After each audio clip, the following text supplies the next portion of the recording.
আত্মবাদ সর্বভূতেষু ইয়াপাসতি স পণ্ডিত। এই শ্লোকটার অর্থ হচ্ছে যে পরনারী যাহার কাছে মাতারও সমান, পরদ্রব্য যাহার কাছে লোষ্ট্রহীন জ্ঞান, পরজীবে আছে যার আত্মদর্শন, শাস্ত্রে তারে পণ্ডিত বলি মানে সর্বজন। আবার পরমেশ্বর ভগবান শ্রীকৃষ্ণ গীতায় একথা সুন্দরভাবে বলেছেন। শ্রীমদ্ ভগবদ গীতার ৫ম অধ্যায়ে যে 18 নং শ্লোকটা উনি সুস্পষ্ট বলেছেন যে বিদ্যা বিনয় সম্পন্নে ব্রাহ্মণে গভীর হস্তি সুনিশ্চয় এব সভাকেশা পণ্ডিতা সমদর্শিন। যিনি বিদ্যা, ব্রাহ্মণ, হস্তি, চণ্ডাল এগুলোকে মানে সমরূপে জ্ঞান করেন তিনি পণ্ডিত। তার মানে কি, যিনি পণ্ডিত হবে তিনি কি মান, কি অপমান, কি সম্মান, কি অসম্মান সব কিছুকে সমদৃষ্টিতে দেখেন। অতি সম্মানে উনি সন্তুষ্ট হন না, আবার অপমানেও দুঃখ ভোগ করেন না। তো যাই হোক, রাত যেহেতু গভীর হয়েছে, আমি প্রধান আলোচককে দিব, আমি শুধু আপনাদেরকে কয়েকটা মেসেজ দিব। এই কয়েকটা মেসেজ হচ্ছে কি, যে আমরা কিন্তু সনাতন ধর্ম অবলম্বী। এই আমরা সনাতন ধর্ম অবলম্বীদের বেঁচে থাকার জন্য এবং সুশৃঙ্খল পরিবেশ রক্ষা করার জন্য আমাদের কি করা উচিত, আমাদের কি করা কর্তব্য, এটা আমাদেরকে জানতে হবে। তো যেহেতু আমরা সনাতন ধর্ম অবলম্বী, আমাদের মধ্যে অনেক মতপথ আছে, সেদিকে আমি যাব না।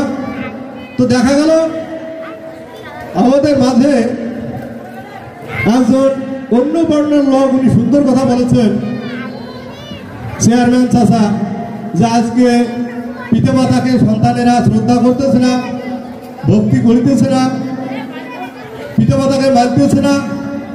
এর কারণটা কি? এর কারণ হচ্ছে আমাদের সংস্কারের অভাব।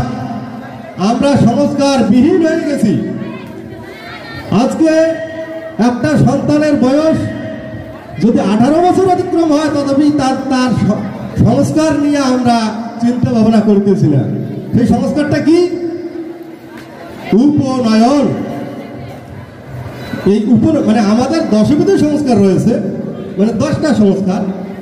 এই দশবিধ সংস্কারের মধ্যে যেমন গর্ভ সংস্কার, শৈশব সংস্কার, কৈশোর সংস্কার, আবার যৌবন সংস্কার। এই সংস্কারকে 10টা সংস্কারকে আবার 4 ভাগে বিভক্ত করা হয়েছে। তো আমরা যদি এই সংস্কারগুলো নিয়ে একটু আলোচনা করি, তাহলে কিন্তু আমাদের সনাতন শান্তিতে আসবে, নচেত শান্তি হবে না। আরেকটা বিষয় হচ্ছে যে আমাদের মধ্যে মা বাবাকে আমরা কেন মানতেছি না, কেন শ্রদ্ধা করতেছি না, বা কেন করবো না? আমাদের ধর্মের মূল কি? বেদ। তো আমরা যদি বেদ অধ্যয়ন করতাম, আমরা যদি স্মৃতি অধ্যয়ন করতাম, আমরা যদি পুরাণ অধ্যয়ন করতাম, তাহলে কিন্তু আমাদের একজন ব্যক্তি বলেছেন এখানে যে আমাদের মা বোনেরা ধর্মান্তরিত হচ্ছে। এই ধর্মান্তরিত হওয়ার উদ্দেশ্যটা কি, কারণটা কি? ফাটা হওয়ার কারণটা কি? কারণ হচ্ছে আমরা ধর্মের তত্ত্ব, আমাদের নিজেদের ধর্ম তত্ত্ব আমরা জানি না।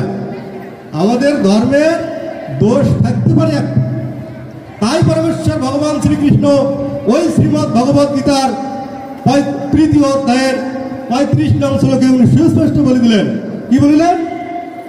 শ্রেয়ান সধর্ম বিগুণ পরধর্মাৎ সংস্কৃতাৎ সধর্মে নিধনং শ্রেয় পরধর্ম ভয়াবহ। স্বধর্মে আপনার এই ধর্মে থাকিয়া যদি আপনার মৃত্যু হয়, তথাপি উত্তম। পরধর্ম কখনো গ্রহণ করা যাবে না। এবং আমাদের বৃহৎ নারদীয় পুরাণ যেটা বলেছেন, ইয়া সকর্ম পরিত্যাজ্য পরকর্ম নিষেবতে পাষণ্ড সাহিবিকীয় সর্বধর্ম বহিষ্কৃত যে ব্যক্তি নিজের ধর্ম পরিত্যাগ করিয়া অন্য ধর্ম গ্রহণ করে সে ইহ জন্ম থেকে পাষণ্ড নামে অভিহিত এবং সর্বধর্ম থেকে সে বহিষ্কৃত হয়ে যায়। এখন আমাদের অনেক সম্প্রদায় রয়েছে যারা মাকে মানে না, বাবাকে মানে না, অনেকে মায়ের হাতে খায় না, বাবার হাতে খাচ্ছে না, দুর্গার প্রসাদ খাচ্ছে না, কালীর প্রসাদ খাচ্ছে না, শিবের প্রসাদ খাচ্ছে না। এটা কিরকম মায়েরা, বাবারা এর কিরকম, এটা কিরকম কথা? এটা মায়ের হাতে খাচ্ছে না যে মা 10 মাস 10 দিন ধরে গর্ভে অনেক যন্ত্রণা ভোগ করে যে সন্তানকে ভূমিষ্ঠ করে, সেই সন্তান যদি সেই মায়ের হাতে না খায় এর থেকে দুঃখ আর বেশি হতে পারে না। তাই আমাদের শাস্ত্র বলছে বৃহৎ ধর্মপুরাণ যদি আমরা দেখি, এই বৃহৎ ধর্মপুরাণ কিন্তু সামনে আমাদের রয়েছে। এই বৃহৎ ধর্মপুরাণের পূর্বখণ্ডের 2য় অধ্যায়ের 18 নং শ্লোক বলছে পিতা यच्च कोष्ठी कोटसित हृष्ट नातस्य कोष्ठसित गति जप धनं तप हमं स्नानं तीर्थ क्रिया विधि वृथैव तस्य सर्वाणि कर्माण्य नानि कानिचित्। এর বাংলা অর্থ হলো যে পিতামাতা রুষ্ট হন যে সন্তানের প্রতি, প্রভু নাই হয় সেই সন্তানের সদগতি। জপ তপ স্নান ধর্ম, আপনার স্নান জপ তপ স্নান ধর্ম যা কিছু আছে সব কিছু হয় তার ব্যর্থ জীবন। অর্থাৎ পিতা মাতাকে যদি সন্তুষ্ট করা না যায়, আপনি জপ করেন আর তপ করেন, আপনি যজ্ঞ করেন আর ব্রত করেন, কোনোটাতে লাভ নেই। তাহলে কি করতে হবে? অবশ্যই পিতামাতাকে শ্রদ্ধা ভক্তি করতে হবে।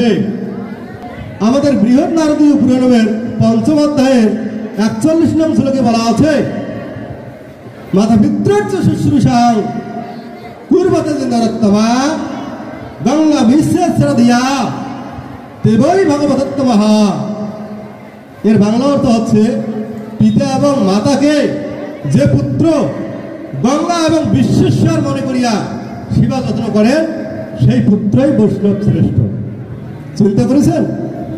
তাহলে পিতামাতার সেবা যত্ন করিলে যদি বৈষ্ণব হওয়া যায়, তাহলে এর থেকে কর্ম কিছু আছে ভাইরা? চিন্তা করেন। আরো প্রমাণ দিচ্ছি, পদ্মপুরাণের ক্রিয়াযোগ সার 2য় অধ্যায় 88 নং শ্লোক, সেখানে বলা আছে পিতৃভক্তা মাতৃভক্তা জ্ঞাতি পোষণ তৎপরাহ ধর্ম উপদেশন চেচ জ্ঞাস্তে বৈষ্ণবাজনা। যে পুত্র তার মাতার ভক্ত, যে পুত্র তার পিতার ভক্ত, যে ব্যক্তি তার জ্ঞাতিগণের পরিপালন করেন এবং ধর্ম উপদেশ মেনে চলেন, সেই ব্যক্তি বৈষ্ণব প্রধান। তাহলে তিনি চিন্তা করেছেন, এই স্কন্দ পুরাণে যদি আপনারা যান, সেখানে বলা আছে যে গয়া গঙ্গা সিন্ধু কাবেরী দ্বারকা মথুরা কাশী যত তীর্থ আছে সমস্ত তীর্থর জলে স্নান করে যে পুণ্য অর্জিত হবে, স্বয়ং জননী চরণ অচ্যুতেই তোমার ঘরে যে মা আছে সেই মায়ের চরণ ধৌত জল এক ফোঁটা যদি তোমার মস্তকে পড়ে, ওর থেকে সহস্র গুণ পুণ্য হবে। জয় জয় শ্রী শ্রী রাধাকৃষ্ণ প্রেমানন্দে। যাই হোক মায়েরা, আমি আলোচনা দীর্ঘায়িত করব না, এই কারণে রাত গভীর হয়েছে এবং আমার প্রধান আলোচক আছেন, এনার আলোচনা আপনারা সুন্দরভাবে শ্রবণ করবেন, এটাই আমার কাম্য। আর আপনারা ধর্মচর্চা করবেন। আমি এখানে এসে খুব খুশি হয়েছি। কেন খুশি হয়েছি? এখানে গীতা স্কুল খোলা হয়েছে।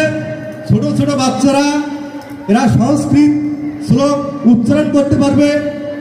আমার যারা বয়োজ্যেষ্ঠ রয়েছেন সবাইকে আমার প্রণাম নমস্কার, এবং যারা ছোট রয়েছে তাদের প্রতি আমার আয়ুষ্মান ভব, এবং যারা ছোট মেয়েরা রয়েছেন তাদেরকে আমার আয়ুষ্মতী ভবা। সবাই সুখে থাকুন, শান্তিতে থাকুন। ওম সর্বেষাং মঙ্গলাং ভুয়াৎ, সর্বে সন্তু নিরাময়াঃ, সর্বে ভদ্রাণি পশ্যন্তু, মা কর্চিৎ দুঃখ ভাগ ভবেৎ।